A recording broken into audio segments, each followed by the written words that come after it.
राधे राधे महाराज। गिरिराज धरन की जय। देव प्रभु। आओ माता जी। हमारी माता ही है, इनकी स्वास्थ्य भी सही ना रहे, आपसे मिलने की बड़ी चेष्टा है इनकी। जी हमारा भाई साहब गिरिराज जी साहब। हाँ, गिरिराज धरन की जय बोलते ही पता चल जाता है कि गिरिराज धरन की जय। जय श्री राम की जय। आप सब भगवत पार्षद हैं। आप सब ब्रजवासी और प्रभु के पार्षद हो। इतना बस भाव रखो कि शरीर के दुख सुख सबको भोगने पड़ते हैं, नहीं? देखो भगवान श्री कृष्ण प्रकट हो रहे हैं कंस के कारागार में, देखो ना। और जो पहले बालक प्रकट हुए कंस ने उनको मार डाला है। कितना अत्याचार। भगवान के पिता हैं वसुदेव जी, माता हैं देवकी। तो देखो अपने लोगों को जो शरीर में कष्ट आवे, राधा राधा राधा कृष्ण कृष्ण कहते सह जाओ, और भगवान की कृपा का अगर आश्रय ले हो तो ये आखिरी जन्म हो जाएगा। क्योंकि इस रज में पैदा हुई हो, इसी रज में रज बन के मिलना है। ठाकुर की प्राप्ति तो निश्चित ही है, क्योंकि भगवत पार्षद हो। नाम जब चलता रहना चाहिए, तभी हिम्मत आएगी भोगों के आकर्षण से बचने की और आए हुए संकट से लड़ने की। भजन नहीं है ना तो बौखला जाओगे। जहां सुना कि कैंसर हो गया, घबरा जाओगे। किडनी फेल हो रही, घबरा जाओगे।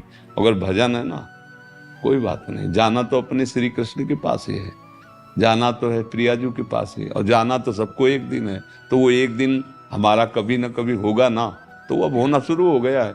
मतलब कैंसर आ गया, मतलब कृष्ण का बुलावा आ गया है, और हमें मिलने।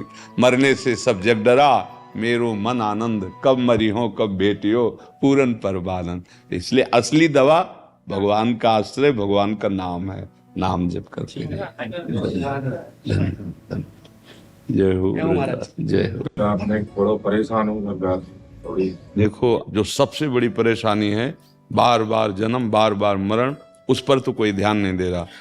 एक उपाय है कि अब एक बार मृत्यु हो, दोबारा न मरना पड़े। दोबारा हमको जन्म मरण के चक्र से श्री कृष्ण चरणों का आश्रय लेकर निरंतर नाम जप भजन, हम इसके लिए बैठे हैं। जुकाम बुखार कैंसर किडनी के लिए तो अस्पताल खोले हैं बड़े बड़े। समझ रहे हो हमारी बात? तुम आए हो, सच्चाई की बात सुनो। भगवान ने कृपा करके मानव देह दिया है। हमारे जो कुछ पाप कर्म हैं, कुछ अच्छे कर्म हैं, दोनों से मिलकर शरीर बना है। पाप कर्म का फल ये दुख रूप में आता है, अच्छे कर्मों का फल सुख रूप में आता है। अब हमको भजन करके इससे मुक्त होना है यार। बार बार जन्म, बार बार मरण, बार बार दुख, ये बात सुनाने के लिए हम बैठे हैं कि तुम भवरोग से मुक्त हो जाओ, तुम सारे दुखों से मुक्त हो जाओ। वो उपाय भगवान की शरण में हो। गीता जी में भगवान कह रहे हैं, मामेव ये प्रपद्यन्ते माया में तांतन। भैया अगर भगवान का नाम जप करोगे, भगवद आश्रित रहोगे, तो दुख आएगा जैसे है, पर वो पीड़ा इतना नहीं देगा कि आप परेशान हो जाओ। संतों के पास जाया जाता है भगवत प्राप्ति के लिए। रोग आदि के लिए तो पैसा लगाओ, औषधियां ले लो। हम सच्चाई की बात कहते हैं। नाम जप करो, भगवान के आश्रित रहो, वही संभालते हैं, वही संभालते हैं।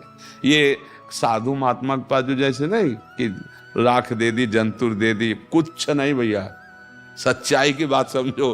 कोई महीना 2 महीना 4 महीना अनुष्ठान करे तो छोटी मोटी सिद्धियां आ जाती हैं। 13 वर्ष की अवस्था से बाबा जी हैं, और देखो बुढ़ापा आने वाले धीरे धीरे जाले धोखे में मत फंसो। श्री कृष्ण राधा राधा, असलियत बात यही है।